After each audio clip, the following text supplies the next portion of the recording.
Hey everyone, welcome back to Two Dads, One Controller. Today we're firing up the hyperdrive and heading back to where it all began, depending on who you ask. We're talking about the Star Wars prequels. We're talking episodes 1 through 3, Phantom Menace, Attack of the Clones, and Revenge of the Sith. Now listen, these movies are controversial. Some fans swear by them, others still haven't forgiven George Lucas. But one thing's for sure, they give us some of the most iconic characters, moments, and memes in the entire saga. So here's how this is going to go. I'm going to walk through, give a little blurb about each film, tee up some talking points, and Perry and Hunter are going to get into it and break down all the details. So hide your younglings and grab some high ground because it's going to get dicey. Let's go. Two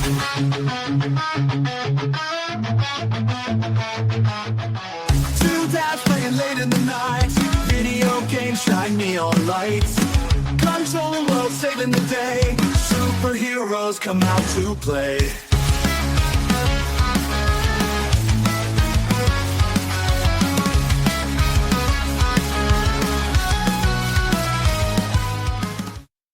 This month, we're celebrating Star Wars all May long with a special first-time giveaway for Two Dads, One Controller. We're giving away a Grogu LEGO set and a Funko Pop of the child. Here's how to enter. Each episode this month will reveal one secret letter. At the end of the month, you'll have all 4 letters. Unscramble them to form a word. Third step. Comment that word on our giveaway post on Instagram or Facebook, and make sure you're following us and subscribed to Two Dads, One Controller wherever you listen to your podcasts. We'll be pulling from those lists for people that check all those boxes and get the word right, and you'll be entered to win. And that's it. You're entered. Good luck to everybody, and may the Force be with you. Okay. Episode 1, The Phantom Menace. So let's set the stage here. Phantom Menace came out in 1999. The Jedi are at their peak. The Republic is intact. And Anakin Skywalker is a scrappy little pod racer with a dream. So let's first impressions of this film. Let's have you two kind of kick this off. What were your thoughts? Honey, you want to go first or I go first? Sure. Yeah. First impression, it's very different from the original trilogy. I went and watched the original trilogy before watching the sequels, and it is definitely a break from the tradition that we're used to. A lot of wackier characters, cooler scenes, and all of that. But yeah, I mean, it really sets the tone for the rest of the trilogy. And while it isn't my favorite movie of the prequels, it's definitely one that gets it started off right. I agree. It definitely wasn't my favorite because of a couple characters. I'm not going to say their name, Jar Jar Banks. But like, in terms of a lot of people, I think, went into this expecting a little more of like action pack, a different kind of action pack, like more wars and more of the cooler scenes. But in this one, it was a little more leaning towards like the politics and like the world building of Star Wars and the makings of why everything is in the trilogy. So having like a slightly slower paced storytelling, a little different direction maybe compared to the original movies. But I personally liked it. Wasn't my favorite, but I liked it. Yeah, and it's interesting that you bring up the politics of it all, because I do really think that George Lucas takes Star Wars as a vessel to talk about the politics of the time. And if you remember the Phantom Menace does open talking about, trade wars, disputes between galactic banks and all of that. So it's a very different political atmosphere than what we're used to in the original trilogy. But looking at our current climate, not dissimilar to some of the things that we're experiencing now. Yeah, and it kind of does like start to pave the way for like the future Star Wars too. Like you get to see like the huts and stuff, and then you get to see like Mon Mothma, later on in the trilogies, and it like just starting off in the geopolitics is I think was probably like the best move, because like at the same time like every war always has like politics around it. It's not always about going out sending troops to fight this war on the front. It's mostly about like all right, how we're gonna fund this, who are gonna be our allies, and like things of that nature. Because you ain't gonna win no war if you don't got no money. And Palpatine pretty much was already ahead of the game by then, playing both sides. Holden, you got any topics you want us to talk about in particular? Well, I think in the like kind of developing or expanding on what you're talking about now, like kind of how we'll talk about the original trilogy in a future episode, but basing off the release order of these movies and how this came after, what are your thoughts on and expand more on like the world building of it, like all the new planets, the new characters, the choreography was different. Just kind of how do you think this movie took Star Wars ahead for the future for all the movies that were kind of yet to come?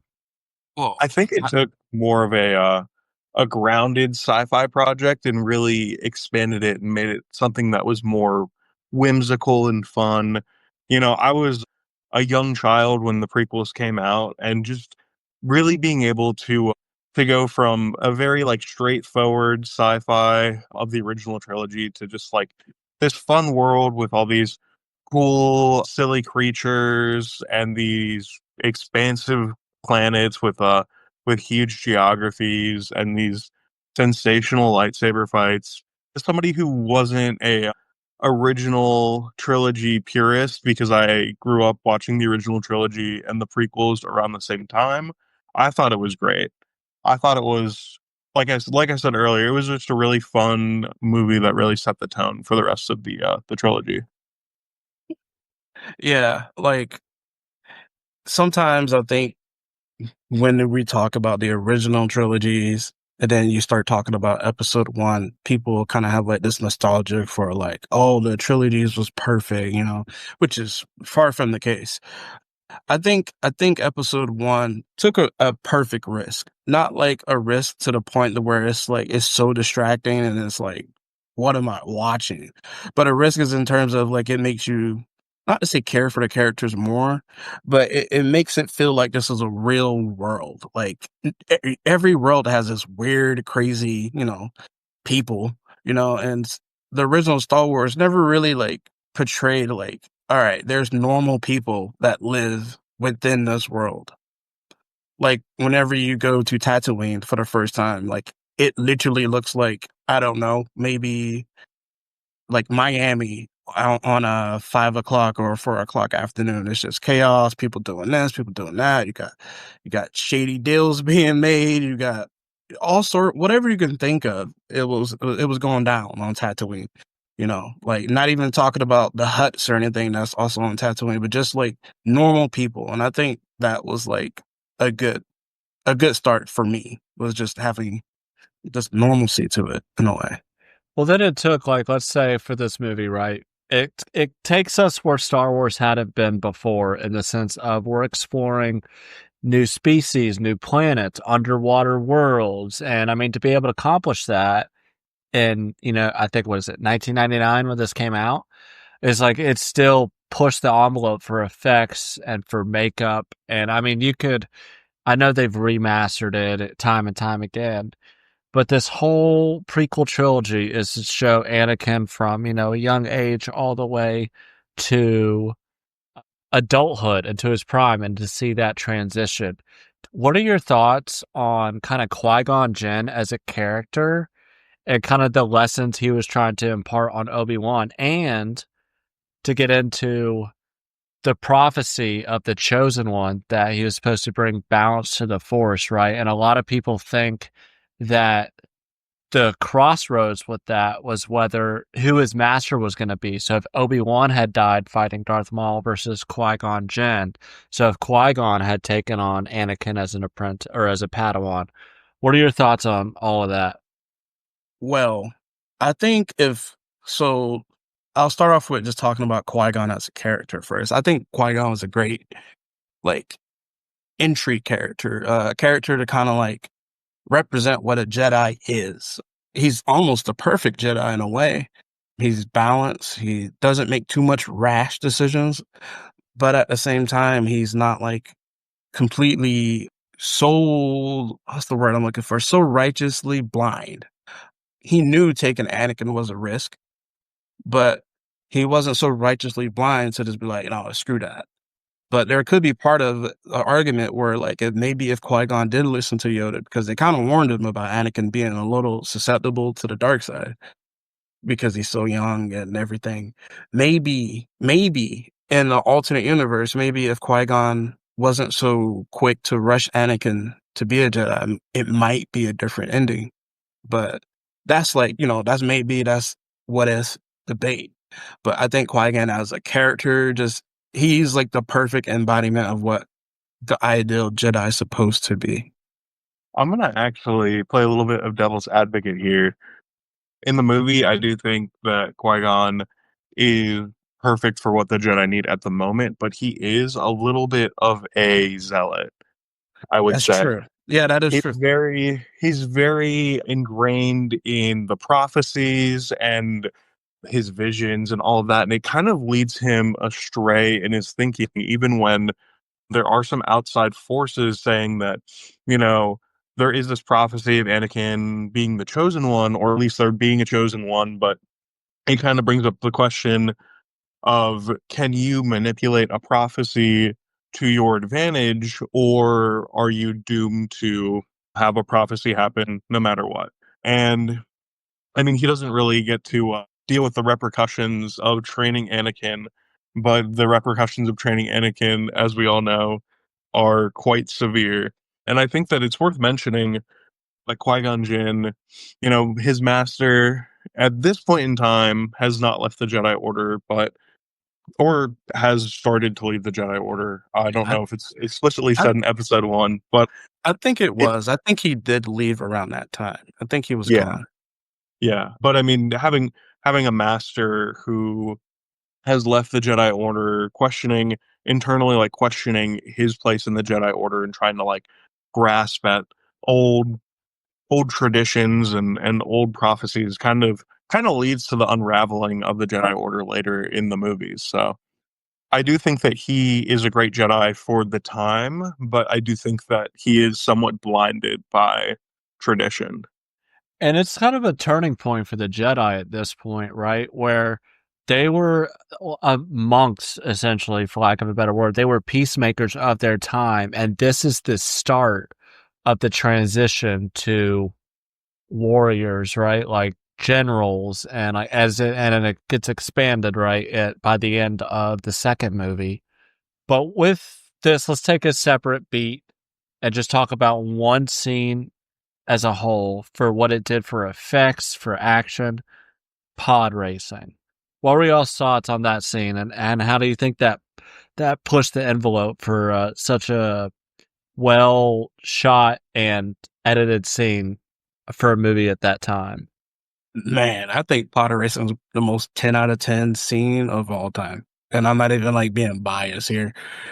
So for those that don't know, like the way they shot this scene was they took like a bunch of small figures, like action figures essentially, and they shot them at an actual desert and kind of pretty much they made a entire 3D sculpture of like the race scene, like the scene where you see the pod races lining up. That was all made.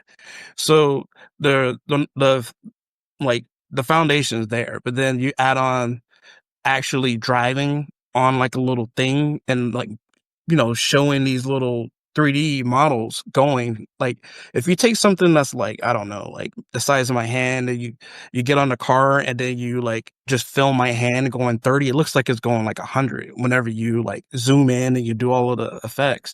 I think the effects was amazing. It's timeless. And Anakin's pod racing is modeled after one of my favorite cars. It was the Ferrari F1 car at the time, and it sounds amazing.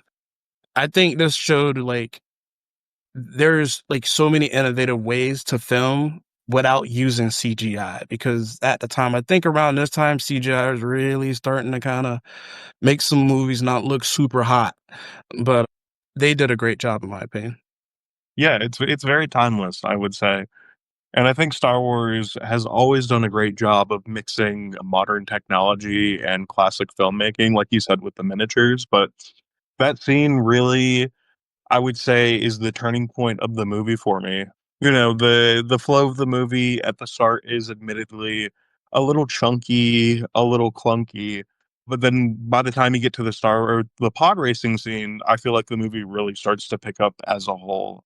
You're getting action scenes, you're getting world building, you're getting high stakes environments all in one, and it's your real first introduction to the skills of Anakin Skywalker. I mean, and we've seen it translated through his son, through the piloting skills, through the mastery of combat and the Force and all of that.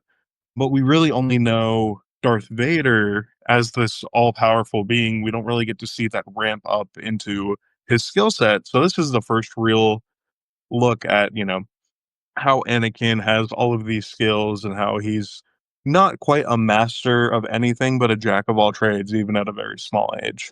Yeah, is pretty much like I think his biggest trait, was just his adaptability. And that's what made his later on when he becomes a general, that's what made his clone unit so great was they were just able to adapt to just whatever is being thrown at him. And I think the scene also does a great job, like it's showing some of like how dangerous and how like ruthless pod racing is because there's a bunch of goons and thugs that mostly do pod racing. It's a lot of gambling, and I think the scene did a great job showing like, and this is Anakin with a bunch of dudes who do not care. They will do whatever they can to win. And it quite literally showed, like you got people sabotaging each other. And I just think it was just a great race. I can't say his name right now, but the main pod racing antagonist, is it Sabo? Is it Sebulba. Saboba? Okay. I was making sure I was saying it right. But I think it was great. Perfect. 10 out of 10. So going from that to and knowing what we know now, how do you feel about the relationship between Padme and Anakin in this movie, knowing where it goes?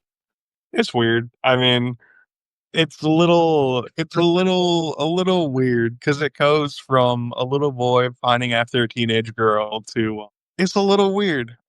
there's no other there's no other way to say it. It felt for Didn't the age longest well. time it only progressed into a little bit more weird. I mean, episode 3 they both look like adults and they kind of drop the whole, you know, want to use a kid act kinda, but still a little weird in my opinion. Yeah, like at the time when you're a kid, you didn't really think about it too much. At least, obviously, I didn't as a kid. But when you go back and watch it, you're just kind of like, man, they really let this one fly, huh? Like they didn't want to like revise this, but back then it was a different time. I'm not giving it like any excuse, but I guess it is what it is. It is what it is. And then Yeah, like, going from that, let's talk about to wrap this episode up, the war scene, but additionally, and the big scene that had the most repercussions for the prequels really was the duel of fates. Let's get into that. well, I think personally before the duel of phase, I think one of the scenes that really was a hindrance to everything wasn't really the duel was a huge deal, that whole entire fight, but I think it was Palpatine whenever Padme at the time got pretty much irritated with the corruption of the Palpatine. And Sabine, the chick who's acting as Padme, they pretty much left. Like it let Palpatine have full reign. And now he's like, all right, I'm able to fund both sides, I think them letting Palpatine get his way was like the doomsday beginning for me. But Hunter might got a That different is take. that is one thing I think the prequels show very well is how you can fearmonger using war to slowly gain power and corrupt the government.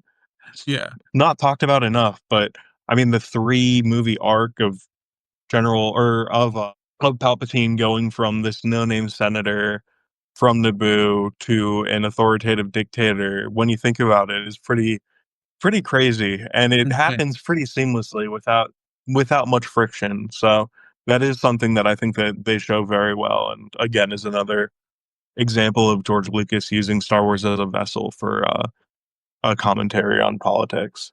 Yeah, because he practically became just unchecked. He was an absolute dictator, 100% total monarchy. Like it was just he controlled everything, and Fear-mongering. yeah, and literally no one really bat an eye or really try to stop him. And then that's when he was able to just fund both sides, and then that's when the war really started kicking off, and Darth Maul started doing what Darth Maul does, be an assassin, and then that fight.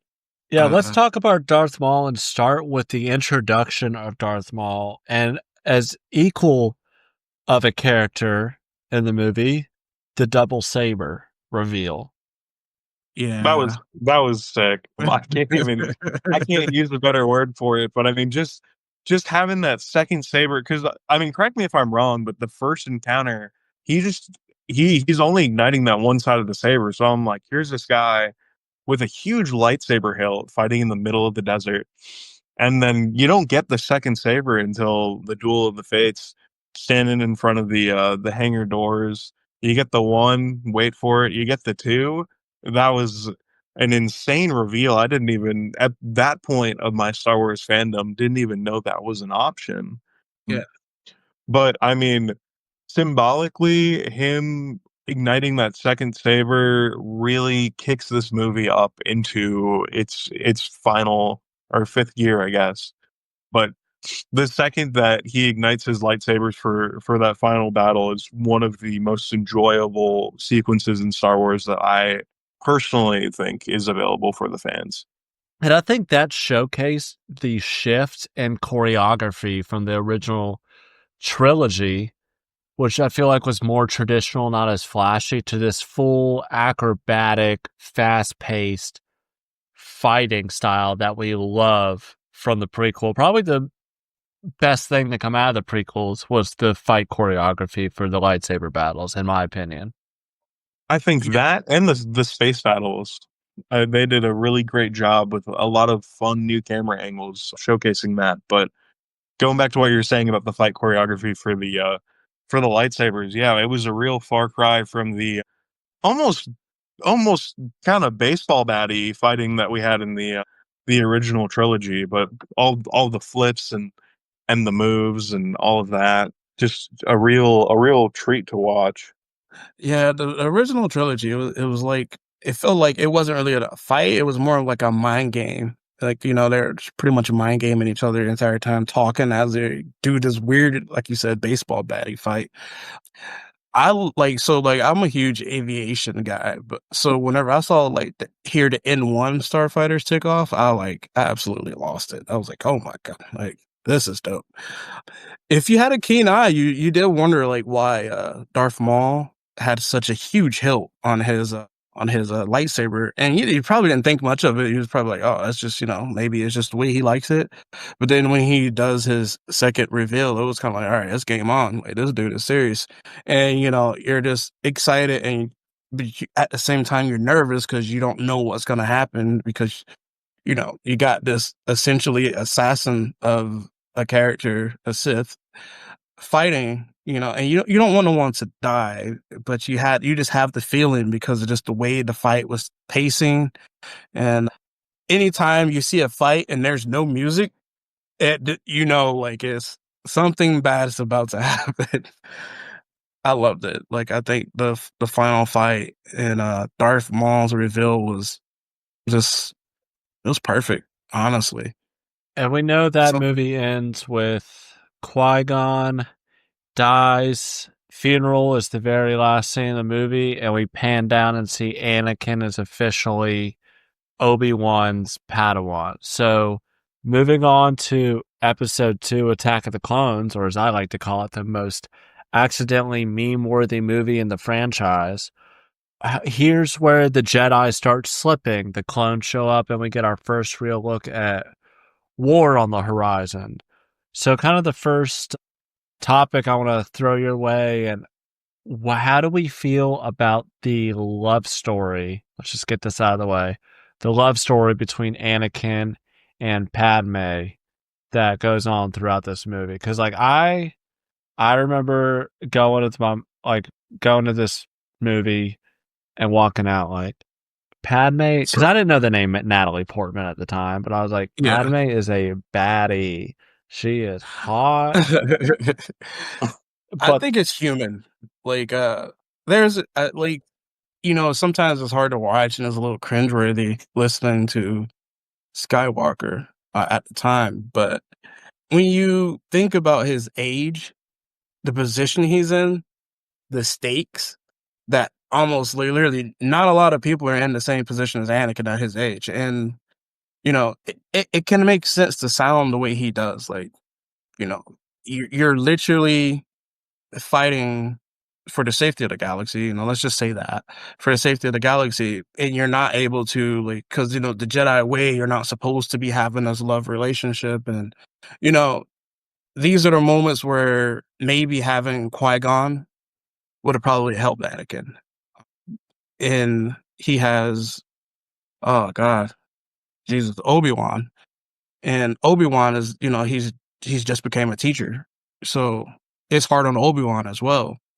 And if Qui-Gon was alive, I think a lot of that whole love triangle would have been played out a little better, in my opinion, if you understand what I'm trying to say. All I'll say is George Lucas has no business writing a love story. Yeah. That was that man is a cornball and a half. Yeah, I mean, I just I almost repressed those scenes from my memory, but just the retreat that they go on in Naboo, where Oh, that he's, was tough. where he's cutting I don't we got different definitions of tough, but where he was, like, cutting up the fruit with that oh my god. He had Tough tough in a bad way. okay, okay, there we go. Tough to watch, Um, tough to watch. tough to watch. Yeah, it's interesting because I don't really think it does a whole lot for the story. I don't think it does a whole lot for the story. I also there's a lot of episode 2 that I think is a little bit random. Like, I think that there's a lot of good plot lines, but with a lot of plot lines, you get a lot of plot lines. Like the assassination attempt, I think that was a little bit of the, a little bit unnecessary, could have been cut down depending on who you ask, but a lot of the Anakin Padme relationship, I know what they were building towards, but I don't think they needed to be so direct in their Yeah. writing. Yeah, I think this is the I think I always say this, less is more. If they would've showed that less, in my opinion, it would have probably built up more, because then you will want to care, like, "Oh, who is this girl? Like, how is she?" I don't know, I'm trying to think of the game. Have you guys ever played Halo Reach? Of course I played Halo Reach. Okay. Like, Halo Reach, you didn't get a lot of talking. Like, it was like, there was just semblance here, semblance there, and I think Halo Reach is, like, the perfect thing of, like, less is more. Like, you don't need to have a whole entire thing trying to build up this relationship when you could show bits and pieces of the relationship, and Yeah. that would make it, like, I think that would have probably made it a little better. Like, I get what he was trying to go for, like, this young kid who's probably overwhelmed. He's trying to suppress his emotions, but he's clearly, like, in love with this chick. But, it was just it was tough to watch. Like, it was a little too forced. so A little let's bit. talk about we're talking about storylines, breed, more storylines. What do we think about Obi-Wan's? That kind of felt like a detective noir, like tracking down Jango Fett, uncovering the clone army on Camino. Did you guys think that this was one of the stronger parts of the film, or what are your thoughts? I do. I think it really builds into the character as a whole. I'm not a big spy espionage sort of fan in my personal life, but I did like that storyline, just seeing how the Jedi are faceted in many different ways where, we see Obi-Wan go into his friend Dax, I want to say, trying to figure out the clues from that poison dart, going to Jocasta Nu to try to find Camino, which we know was erased from the archives, and kind of fun being able to piece that together as we go along through the story, being introduced to the clones and really being able to feel like the mass and the scale of what this war is going to turn into. And then, sprinkling a couple of fun bits in there, like seeing Boba and Jango Fett and all of that, and kind of getting that origin and how they tie into the story as well. I think that's one of the stronger plot lines of the film. Yeah, especially with the showing Jango and Boba, because the original trilogy, Boba Fett became like huge, even though he didn't really have like a lot of big roles in the original trilogy, but people loved him because he was kind of like in the background. He was subtle, like he had like bits and hits here and there, and like people fell in love with him. So like they did a great job with like showing Boba as a kid why he's probably the way he is, and tied up with his father, because Jango Fett was like he's like I love Jango Fett. Jango Fett's one of my personal favorite characters because he wasn't just like a ruthless, cold heart. He was smart. Like he was kind of a businessman almost like, and Jango Fett was a really good addition. And then to show like the clones being produced and what's funding and what's going to be the major backbone of the Republic Army was also good to see, because like this war is arriving. Like who's going to be fighting these wars? Like we can't have a bunch of people from Naboo again. So it all made sense whenever you saw the clones and like how they were pretty much bred to be soldiers to fight the separatists. It's a little crazy though. I don't really understand how the Jedi Order really let that one go over their heads. Like, I agree It, with that too. and and that's my thing, is that like I blame all of that on Yoda. And this might be a hot take, as much as I love Yoda, but I think Yoda was like the main reason that the Jedi Order was the way it is. It was super stagnant. They weren't able to see the big picture. Like, why does this dude need this gigantic military force? They never asked any questions of like, where do these dudes, who are they loyal to? Like, are they loyal to us? Because at the beginning of the war, a lot of people don't know, like the clones were not fond of the Jedi in any way, shape, or form. They did not like them, and rightfully so. You got like these weird dudes leading the charge with lightsabers, and like the Jedi didn't really have like a military tactical mind. So whenever you had these Jedis who were just boosted to be generals to lead these clone armies, which the clones were bred to be soldiers, so they're smarter, they know battlefield tactics, the clash was immediately already there. And I think Yoda really like lacked to see the big picture, and Yoda's effect on the entirety of the Jedi was like the icing on the cake to me. My That big might be a hot take. My but big thing is I want to elaborate on this, and this has nothing to do with the movie. And this is more about what you just said and expanding on that. Not even just the Jedi to generals, like Padawans were given such high rank for a child, right? And this Yeah. is this is highlighted because it's hard to get that to come across in animation with the Clone Wars, but it really was highlighted in the show Ahsoka when that big Clone Wars episode where they really show how young she was when she was a Padawan, like Yeah. preteen. Like I know they have the exact age somewhere, and I don't know what it is. So that's my first hot take, or not hot take. My second opinion or whatever is that I think the Fall of the Jedi were too many masters knowing their Padawan is going to the dark side, like seeing the signs and blatantly ignoring them because they think that, or like just don't do anything about it. Like how many Jedi, like how many of their stories is like you see these flashes of evil and villainy and like Sithness in their Padawan, and Yeah. to like these like arrogant, moody little kids, and they're like, "Oh, that's just them being kids," and no, they're like future Sith. You dummy. That's my yeah, take. no, the Jedi are very flawed. The child soldiers is one thing. Kidnapping babies from their parents is another. There's a laundry list of things that contribute to why Jedi should not be a governing or leading body in the Star Wars universe, yet they are. I think that there's a lot of criticism of the Jedi that comes through in the prequels and subsequent trilogies and TV shows and other media that's very valid.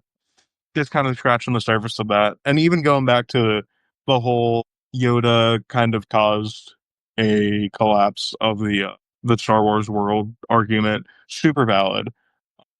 He, I mean, even looking a little bit forward to the third episode, Anakin comes to him, says, "Hey, I've been having these nightmares," and instead of being like, "Oh yeah, like these are super valid, you should, think on that, and we should try to work through it together," he just decides to be like, "Oh, just listen to your heart." No, Yoda, he's looking for advice, Yeah. but no, in a nutshell, it's all Yoda's fault. But speaking on that, is what caused the nightmares, which happens in the second movie, is one of the things I wanted to talk about and hear y'all's opinion on, is the pivotal that kind of starts him down this path of him finding his mother, or his mother dies in his arm in a Raiders Tusken encampment, Raiders. Tusken Raiders encampment, and he slaughters all of them, the kids, RIP younglings, like women, children, no one was safe, and it was just out of rage. So what are y'all's thoughts on this and how this affected him going down his path? Like you Um, said, it's not just the men, but the women and the children too. And yeah, I mean, it really shows. It reminds you because I think in the first episode and half into the second episode, you kind of forget that Anakin Skywalker is Darth Vader, and I think that it kind of shifts in tone and starts to remind you, hey, like this guy does turn into Darth Vader, and it doesn't happen overnight. Like you said, going back to the masters not hearing the problems of their Padawans, Anakin is a very troubled youth, and yeah, I think that's the first example of how he is driven by his anger and is unable to control it. yeah. And during this time, Luminara, it might be going a bit off script, but this was around the same time. The movie just didn't show it. And during this Clone Wars around this time, Luminara was like working with Anakin around this time. And Luminara, it was pretty much like she has her Padawan, and her Padawan is her and Ahsoka are trapped. Instead of trying to help them, Luminara was like, "Hey, their fate is sealed. If they die, they die." And Anakin is like, "Yo, like Ahsoka's down there too. I'm not gonna just let them die." And Luminara was like, "No, it's the way." And I also believe that like Anakin was irritated with some of the Jedi's as well. Like you lose your mother, and you lose your mother, and now you're about to lose your Padawan, and then you got Luminara here that's talking about, oh, if it happens, it happens. And like all of this, everything about Anakin is kind of like a stone glass picture, like where you see in church. You get all of these small bits and pieces, and eventually all of those small bits and pieces of small tidbits here and there will make the picture of who Anakin is. And that is pretty much like, you got incompetence here, leniency there, people dying, people not caring. And I think that's kind of what builds up Anakin to be the person who he is. I feel like I went on a tangent there, but I'm sorry. Tangents are welcome, but with the last thing I kind of want to hit on for episode 2 was the Battle of Geonosis and that lead up into, Jango Fett's death, kind of quickly hit on that. And then also, we finally get Yoda with a lightsaber. Was it satisfying? Was it too over the top? I think it continues the trend, not Yoda specifically, but the Battle of Geonosis. I think one thing that I really love about Star Wars is that each movie is kind of a gradual ramp into a large scale finale. And I think as we go through the prequel trilogy, we get better and better finales. The scaling of everything is bigger. Having, I love a Hope is Lost scene and help arrives at the very last second. One thing I don't think gets talked about enough is they really decimated the amount of Jedi that they had in that one rescue operation. That whole entire operation was a crapshoot. Yeah, they lost a lot of good soldiers and a lot of good Jedi that day. But no, I mean, I think Yoda with a lightsaber was perfect. I don't think that they overdid it. I don't think they underdid it. It was more of a subtle mastery of not just the fighting techniques, but the skills needed to deal with the Sith Lord and him deflecting the lightning and all of that. So I think that they did a really good job with the conclusion of that film in general. Yeah, it showed Count Dooku being like on a completely another level, and you know, Anakin and Obi-Wan they just weren't ready for it, And I like whenever stories do stuff like that, not like you just picked up a lightsaber for the first time and you can just fight whoever the heck you want. But there's levels to it, Count Dooku, aka Qui-Gon's old master, he is on another level, and like not everyone can, just go up to him and be on the same level. And I thought the way they did Yoda was great, because you always was curious, like, man, like how was this dude the leader? But it shows like Yoda is just he got it in him. He's really old, but he still got it in him. But to the war itself, the war was like, I would say morally a failure.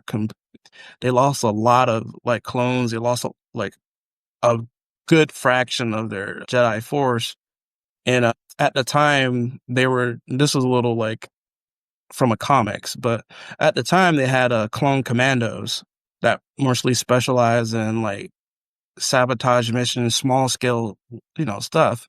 But they were sending these commandos on the front line, and they were losing like really valuable assets to like there's essentially like taking special forces and Navy SEALs and throwing them on the front lines, like expecting them to fight the same way as a massive unit. And it showed that like the Jedi just weren't like, they weren't ready for this war to be at least to be leaders. They obviously gotten better over time, but them getting thrown into the role, it really like showed in the movie, because you're just running into the fire. Like that's like Civil War type stuff. So And then, so let's say we go from that to round out episode 2. And then I know the Clone Wars TV show fills in a lot of the growth of the characters, but now we're in episode 3. This is where things go full Shakespearean tragedy, the fall of Anakin, the rise of Vader, and of the Republic. So let's kind of unpack that there. Let's just talk about that cinematic opening scene of the battle in space. I don't think a Star Wars movie has opened better since, and I don't think a Star Wars movie had opened in a better way before that. What a beautiful scene. What a beautiful sequence. Yeah, I did not have the pleasure of watching that scene in the movie theaters when it first came out, unfortunately, but I am certainly going to be seeing it very soon when it drops again. And that is one of the scenes that I'm most excited to see. Just the way that they shot the starfighters, having the camera kind of orbit around them, and then just showing how Obi-Wan and Anakin have grown as less of a leader, or I guess master Padawan sort of relationship, to now peers in battle. And it just did a great way. It was just a great way to show you how everything had changed, not only with them and their relationship, but the war as a whole. I mean, now we're just launching full scale space battle attacks over Coruscant. And yeah, all that it set up in the first third of the movie. yeah, that scene was like master class from camera movement. Like Hunter said, like it was futuristic, but it was like it felt weirdly grounded. I can understand I don't know, it's kind of reminds you of like ships out at sea. They're going broadside at each other. They're shooting cannons at each. It's just simple, but gruesomely effective. And I thought it was great, seeing them fight against the pretty much the Sith and in its entirety, because they were using droids, so there's a little different way of fighting. The droids didn't really care about like puncturing their canopies and stuff like how you saw with the robotic droids. So it was a really good scene. Interesting small tidbits here and there. Yeah, and I mean, just the way that that whole sequence ends, it goes from a fun, whimsical, oh, space battle, we're going to rescue the Chancellor, to behead this man. Take this man's take this Yeah. man's life. Do it. He has wronged you, and it really sets the tone that, oh, we're not just getting into another fun, silly Star Wars movie. We will be seeing Anakin fall to the dark side within the next 2 hours. Do it. Do it. And it's great because like these two characters are in their prime. Like they've been battle hardened as showed from like the Clone Wars TV show to like just the movie. The second episode ends with them losing to Dooku, and the first one is them killing Dooku to show like how much they've grown since that second movie and just everything that's happened. But I kind of want to focus on so obviously the movie is highlighting Anakin's turn to the darkness and it happens fast. Did it feel earned to you, or did the film need more time to develop that descent? This episode's letter is D. It felt earned. Yeah. Sorry. You go ahead. No, you go. I think it was earned because, like, at the same time, you can't really, you don't really like. It's different with TV shows nowadays. You got so much more time, maybe, to explain certain things. But movies back then, you kind of had to get straight to it. It wasn't like nowadays where movies are expected to be 2 hours and 30 minutes long. So I think they did a really good job. I think the pacing was good because they kind of like showed him falling to the darkness in episode 2. They pretty much kind of showed it. So you got hints of him going to it. So whenever you got to this portion and you saw him beheading people and the Palpatine's in his ear, and it all makes sense, like it wasn't like it came out of nowhere or anything like that. So I thought it was earned. I think that his fall, there was like kind of 3, and I'm trying to remember, I had this thought earlier, so I'm trying to bring it back. 3 factors or ingredients that led to his fall. I think it was the loss of his mother. I think it was his love for Padme. And I think it was the rejection he felt by the Jedi Council. And then I think Palpatine was just the chef in the kitchen, just cooking up Siths. Like, with those 3 ingredients, I think those were the main catalysts that propelled him to take that. And obviously Padme being probably the biggest one of just sending him full into darkness. But one thing I wanted to highlight that this movie has, I think better than any Star Wars movie, is the set pieces and the action. And even the sets and the planets, there's so many planets that get explored, so much is built in this movie to expand the Star Wars universe. But I want to start with action because I know that's probably going to take the longest. So we talked about the first opening scene with the action, and that's how action movies are built, right? You have a big opening scene, a lot of dialogue, middle action scene, which in this is like Grievous fight and like the Order 66, and then a little lull, and then the big Mustafar battle. So what were your thoughts on some of the action as they progress throughout the movie? There wasn't a single dull moment in this entire movie. It's great to me that it's just a ramp up. Like every fight leads into a bigger fight. Like you have the fight with Dooku, which is a little intense but understated. And then you have the fight with Grievous, where it's a little bit more of a slow burn, a little bit of a chase, but over very quickly.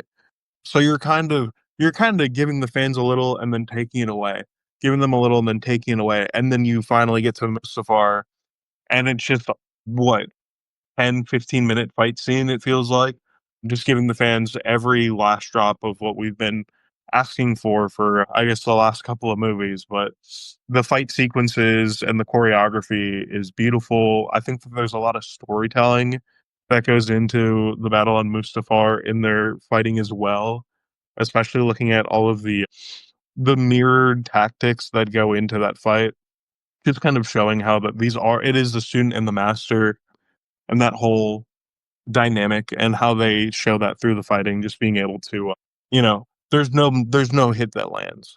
Every action has a equal and opposite reaction. But the fight scenes in this movie are beautiful, and it looks like it took a lot of TLC to make that happen on the big screen. Yeah, I love the Utapar fight with the clones landing, and Obi-Wan pretty much going after General Grievous for one final fight. And it shows like the clones were like really, they were on it. They're owning that fight. And it just shows like that their army was just getting better and they were getting stronger, seriously strong. And that, it all just leads up to the grand finale. The fight between Anakin and Obi-Wan, I don't think I can really think of a moment where I didn't like, because it was a perfect fight, really. And I think I saw like a tidbit talk about how they made that scene, and like it's impressive because those dudes are really twirling it, man. They were after it. I think it was a perfect final fight. And then to see Order 66 happen, oh my gosh, that one was tough to watch. Like seeing all the Jedi getting slaughtered, and it was tough. I think episode 3 was just a great finale. And for that Not, finale fight, I think that, and something we haven't really touched on, like the Anakin Obi-Wan battle, best fight probably in all of Star Wars. I know some would disagree, probably say Luke and Vader, but for me, because I love choreography, love action, great fight. But the opposite side of that coin of what was happening at the same time was Yoda and Palpatine or Sidious fighting. And I thought that, I remember that fight, and then I would go to, you get the DVD for the movie, pop it in, scene selection, and the scene selection menu was like when they're in the chamber, and Palpatine is like all the Senate seats or whatever. There's like discs were like throwing them at Yoda. He'd hold up like 6, and then would pause, and that would be each of the scenes for the menu. I thought that was so sick. yeah. I can say this. There is one disappointment in the movie. I can wholeheartedly say, Hunter, you might be with me on this. Yoda ruined this for me. And he just took out the Imperial Guard like it was nothing. I was at least hoping to see the Imperial Guard get into a fight. But then when he walks in the door and just takes him out, I was kind of like, well, there goes that. it was good.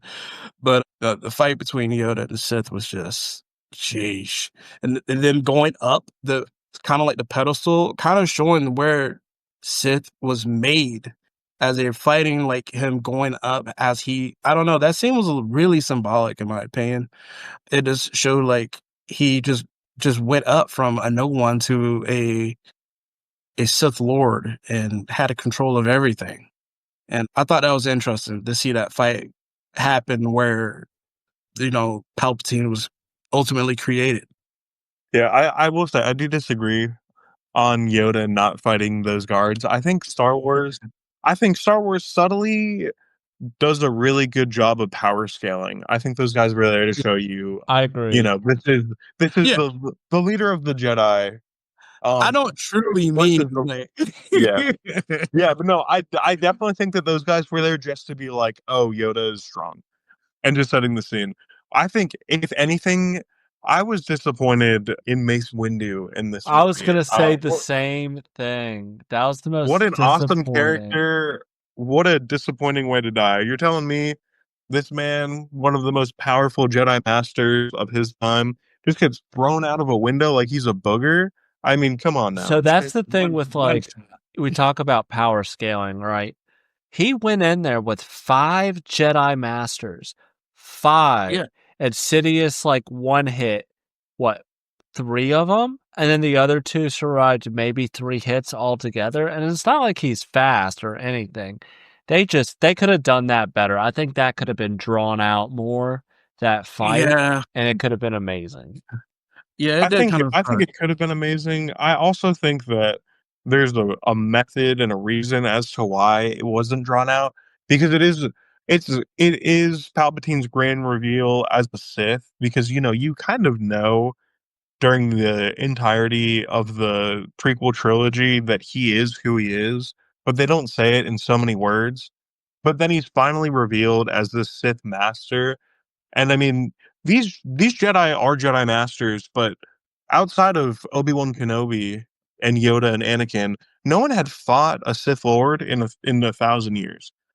So these guys might be masters of their time, but the rank doesn't always equal the skill. And I think it's just true. showing that, you know, Palpatine is this Darth Sidious is this all powerful master of the dark side of the Force, and really like showing how they really didn't stand a chance. But I just wish my man Mace Windu had a little bit of a more elegant end.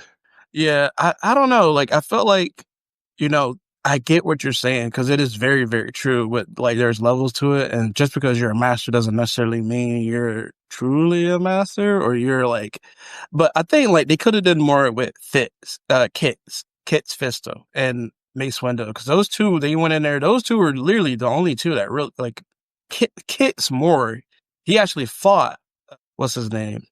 General Grievous and won and, like, escaped. You know, General Grievous, like, people like, I don't know, people knew, but General Grievous is an absolute murder machine. So, like, just being able to survive an encounter with him shows that you I are mean, he's really got a collection of lightsabers from yeah, Jedi he's killed. yeah, so, like, Kit's Fisto, he fought him and, you know, he won.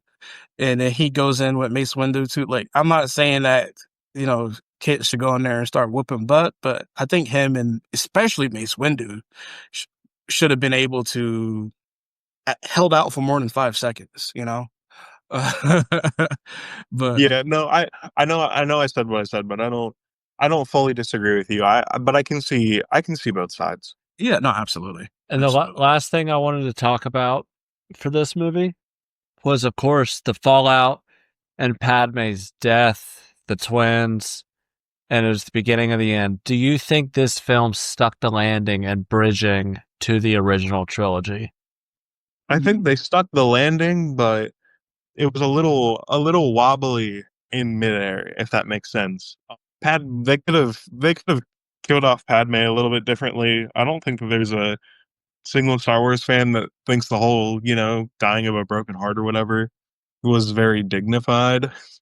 But I mean, George Lucas is a showrunner, not a love story writer or whatever you would say, a romantic novelist. So I'll give him a pass on that. But one thing that George did really well is just taking all of the loose ends that were created from the original trilogy and matching them up seamlessly in that end. So I do think they stuck the landing. They landed. Yeah. I would say they landed. Yeah, man, I think like this is all right. So this is like the big what if, you know, like I think it would have been cooler, in my opinion, to see, you know, maybe see Anakin like kill her because, you know, she's not going with him and he can't handle that. He Like, kind I of don't know. like with the force Like choke, they easily could have had that be what yeah, kills you know, like her. I felt like that would have been a little better, but you know, like I don't know, like see it's just like Hunter said, broken heart, it was kind of like, huh? Like she's not like she's 100+ years old, but yeah. Like but overall, I think I like think yeah, it did bridge the gap. I think from the trilogy. But before we get into our final rankings, I wanted to do like a little rapid fire, like minute per character, like character focus for a couple of the characters. So I wanted to start with Obi-Wan Kenobi, which fun fact, so Ian McGregor has a brother that's in like the British Royal Air Force or whatever it is, and his call sign is Obi-2. ah, That's cool.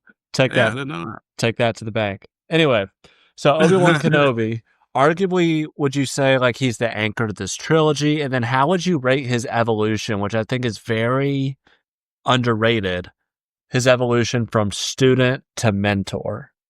This kind of sucks because like I would say a 10 just purely because of like I have the Clone Wars in my head as well.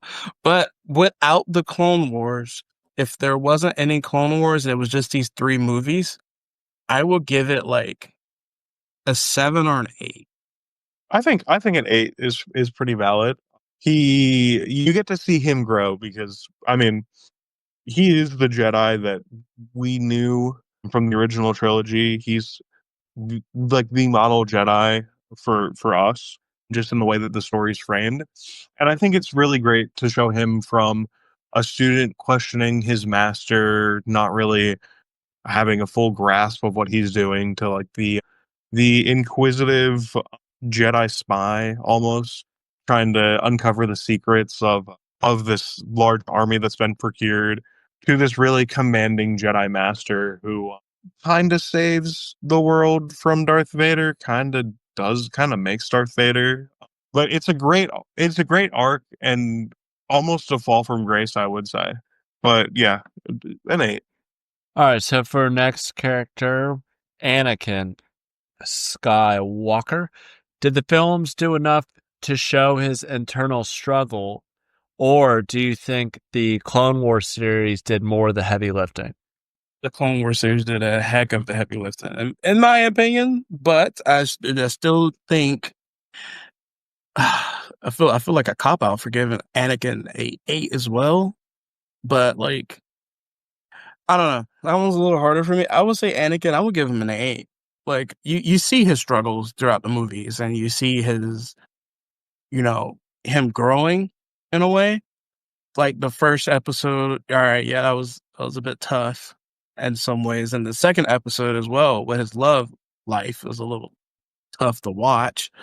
But overall, you do get to see his rise, kind of, sort of, and you kind of see him going into a turmoil in a way. So, Anakin, I think I'm gonna give Anakin a little more of a 7. Dang, I'm biased, but I think it's a 10. I love his arc, just going from like that goofy kid to that authority questioner, and then to somebody who thinks that they know everything, and even better than the people that raised him. But the Clone Wars definitely, in a large scale TV show, you have a lot more opportunities to sprinkle some of those moments of doubt and evil in. But I think that the examples that we get through the movies are very, very well stated, not under or over, and really convey Yeah. the path that Anakin has set himself on. Yeah, I think a 7 is a bit harsh. I'll give him an 8. I'll give him an 8 as well. I'll give Anakin an 8. I do think I think the movies hit the big beats that it needed to where you don't even have to know about the TV show and you understand how he got from A to B. I think the TV show really fills in those gaps for those that want to know more and really expands on that story to show his growth, but also fall to the dark side. Yeah, that's why it's a little hard for me to like rate just thinking just the 3 episodes. But yeah, it's hard for me. It's hard for me. So next character, we've got Padme Amidala. Strong in episode 1, but by episode 3, she's kind of sidelined. So do you feel like her arc is complete, or do you think it was underserved? It was underserved. I don't think George Lucas writes women very well. Not to turn it into a gender thing, but no, it was a decent start, and then kind of floundered in episode 2, and then by episode 3, she's kind of a Mary Sue. I agree with that. Yeah, I don't think there's much else to talk about with that. I would say she's episode 3. She's like full Mary Jane, like episode 3. Then the last character I have is Palpatine. Would you say one of the most successful villains in cinematic history? And what made his portrayal so effective?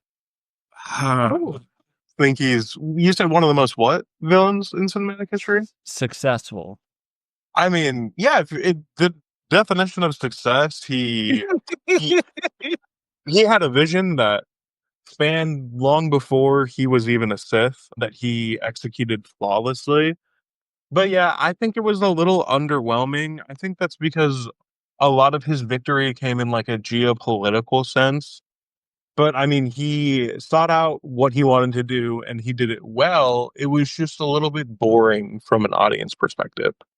Yeah. For me, I think he did what he's supposed to do. I didn't know he was known to be the most successful because, like, I feel like you can play his success on other people, I guess you would say, for example.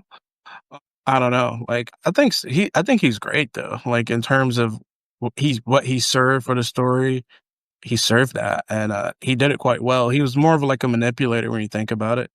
I don't know. Like when I think of like most successful, I think of like Darth Bane. That dude was just an absolute lunatic.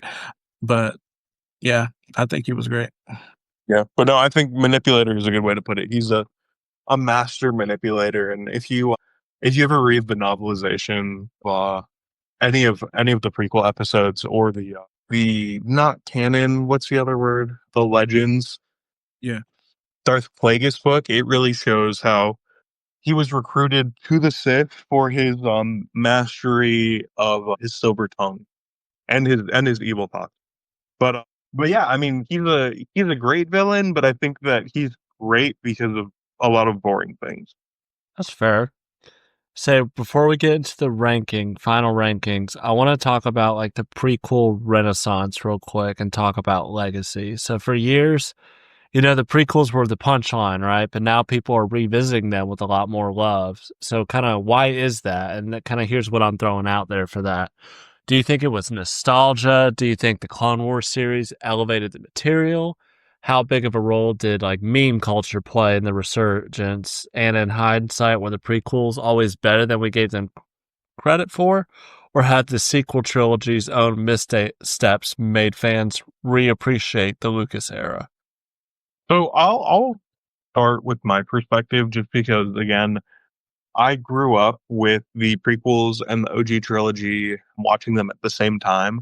So I never really had that disdain for the prequels. I always thought them equal, if not more enjoyable than the OG trilogy, which is like I feel comfortable saying that in 2025, but you'd have to drag it out of me 10 years ago. But I think it gets a bad rap. I mean, it's corny, it's silly at times, but I think that's also what's so great about it is it fits the times of when it was made, and I think there's a lot of great things that go into it nowadays that have really helped improve its public perception. I think the TV show, like you said, did a great job of kind of addressing some of the concerns about linking the story. And then I think the memes have just kind of helped the trilogy live on forever. And I think one thing that you didn't mention is just the sequels being what they are. I think made people look at the prequels and be like, "Hey, could have been worse." Yeah. Because the prequels, it had so many loopholes. Like when you watch it now, and then I don't know, it's there was like things they could have done way better, like like just kissing your sister and stuff like that. Like it could have been. I think Hunter said it best. It could have been worse. I like the prequels. I think they're great movies. I'm not like super biased. I'm not. I don't really say like they're all like 10 out of 10s because they're not. But I think they're great movies and a great story. Really, like the story itself was just great because it's not too often where you see I guess you would say the dark side kind of win. I think that the way, like, hearing you guys talk about it and what kind of makes sense to me is I think a consistency across the board. The original movies are better, and I say that hesitantly to say better. I think what the prequels did is they took bigger swings than the original movies did, but with those came big misses. So it had higher highs in the prequels, but then the lowest of lows where like Jar Jar Binks or like kind of the love between Padme and Anakin and the second movie. But then you had these climactic cinematic battles Yeah, and I'm not, storylines that were much, for me, brought more emotion than anything from the original trilogy. I don't. Yeah, I think like like episode 1 and stuff like that. I think they elevated Star Wars to what it is today. Honestly, in my opinion, this could be a hot take, but like I don't think without those episodes, I don't think Star Wars would be where they are today. I agree. I think they both. I think the prequels and the originals, they both have their place, and like, like seriously, like not too many people want to go back and watch the original Star Wars because it's just, like, for some people, like, graphics matters for some people. So watching those movies is like, or trying to watch those fights, they're like, ugh. But like the prequels, they elevated that formula and made it better, so people can be like, dang, Star Wars is actually really cool. So with that, let's get into the final rankings and wrap up. So, all right, we've talked it all out. So let's lay down some of the rankings, kind of go around. Let's hear how each of you would rank episodes 1, 2, and 3 from favorite to least favorite and why. I'm gonna get 3, 2, 1, and I just think a lot of it has to do with the percentage of the movie that I was really invested in. Episode 3 had me at the edge of my seat from start to finish. Episode 2 really started to get me around the turning point, Anakin killing all the Tusken Raiders and finding out what's going on in Geonosis and all that. And episode 1 doesn't really fully grab my attention until that final battle. But I think that for me, Revenge of the Sith is my favorite movie. So just the build up to that movie, it kind of increases my excitement for the movies as we go through the prequels. So 3, 2, 1 for me. Yeah, I hate to sound like a cop out, but I would probably say 3, 2, 1. I was leaning towards 2 a little bit more in a way because like I like to see like the grand. I love whenever you first see the clones and like all of that was just amazing to me. But you just can't beat 3 in terms of like the production, the sets, and the locations and stuff like that. The story, like the ending, pretty much the ending of the beginning, I guess you would say, of the story. 1 was great. Like, I think 1 was great in some ways, and it was, like, tough to watch in some other ways. Like, I think the ending, like, the last 40 minutes really lifted 1. That and the pod racing scene. Without those scenes, oof, I don't know. I agree with that because, like, so for my ranking, I'm gonna be a little different. I'm gonna go 3, 1, 2. 1 and 2 are very, very, very close for me. I picked 1 over 2 for like my second. I mean, because okay, 3 is the best. Like, I don't think the other 2 come even close in any of our minds. But the 1 and 2 for me, I think 2 just had the lowest of lows of the whole trilogy for me, to where I want to turn it off. Like some of the cringy dialogue and like love story, it's just can't. The action of the movie and the highlights of the movie can't course correct how low those lows are. Where 1 is pretty consistent, and then you have those ultimate highs of pod racing and the Duel of Fates that just set the movie. It is kind of a slow burn, but those 2 action scenes, like, it just puts it above 2 for me. So that's kind of why rankings are the way they are. And yeah, 3 is probably my favorite movie out of the original or the prequel trilogy. But for the listeners at home, feel free to weigh in too. DM us, tag us, let us know your prequel order. But we'll let's close out with some final thoughts. What do these films mean to each of you today, and do they stand the test of time? I mean, to me, this is the basis of my Star Wars fandom. I mean, I grew up on these movies. I grew up on the video games based on these movies, the Lego sets. This is really, it's not the core of Star Wars, but it is the core of my fandom. So I'm definitely the most passionate about the prequels, and I don't think without the prequels, I don't think I would be nearly as big of a Star Wars fan as I am today. I bet. I feel like Hunter's in my mind. And he's like reading everything I'm gonna say. I agree. Star Wars is such it's a great story and it's a great world because it's super expansive, and I hope they expand. Like, for example, I would love to see like a Star Wars series on the Galactic Marines, those clones. For people that don't know, those are the guys in the purple cloaks, kind of dripped out. I would like to see something on them.